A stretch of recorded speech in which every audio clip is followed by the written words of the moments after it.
যদি কেউ কেউ অর্ধেক খায়া দেয়, সমোসা মমোসা একটু দেয় খায়া, ওইসব নিজে মা আর আম্মু খাই। কেন করে তোদের আব্বা নাই বাবা নাই হ্যান ত্যান ওইসব বলে আমার আম্মুকে গালি দেয়। সবাই টুকায় মুখায় বলে দেখা আর একটু স্বপ্ন জেগেছিল। তোমার নাম কি? রুহুল আমিন।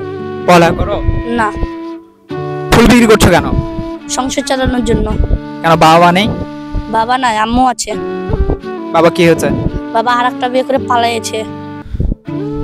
আর মা? মা মা বাসায় কাজ করতো, কিন্তু মাদার সমস্যা দেখা বাসায় পড়ে আছে, অসুস্থ।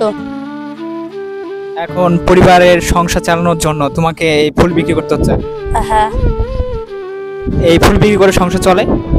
চলে না, কম বেশি বলতে চলেই না আমাদের, কারণ আমরা কোনো সময় খাইতে পাই না।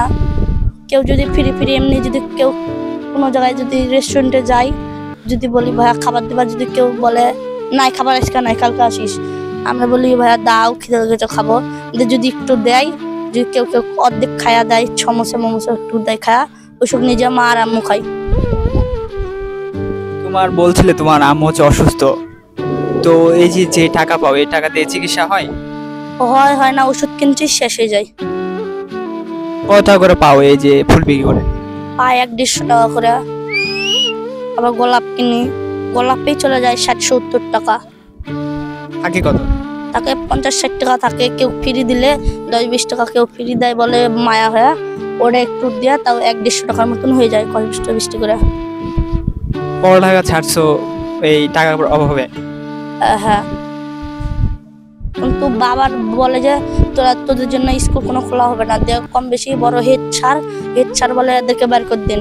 দেখি আমার আম্মুদেরকে গালি করে পাঠিয়ে দেয়।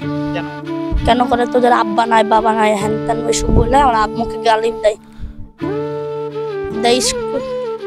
স্কুল যাওয়ার স্বপ্নে বাদ দিয়ে দিয়েছিলাম, কিন্তু সবাই টুকায় মুখায় বলে দেখা আর একটু স্বপ্ন জেগেছিল, কিন্তু বাবা নাই, কেমন করে পড়বো ওটা চিন্তা ভাবতে পারছি না।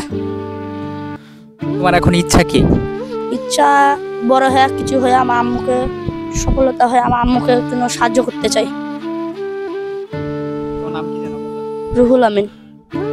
দর্শক, আমার সাথে ছিল রুহুল আমিন। আমি এখন রয়েছে পর্দার পারে। তো আমরা হচ্ছে একটা নিউজ কাভারেজে আসছিলাম, তো সেখানে এসে আমি রুহুল আমিনের সঙ্গে সাক্ষাৎ হয়। তো রুহুল আমিনের ভাষ্যমতে আমি যতটুকু জানতে পারলাম, কতটুকু সত্য জানি না, সে বলছে তার বাবা তাদেরকে ছেড়ে চলে গেছে এবং টাকার অভাবে তারা হচ্ছে ভালোভাবে তার মায়ের চিকিৎসা করতে পারছে না। এর পাশাপাশি তার পড়ালেখাটাও থেমে গেছে।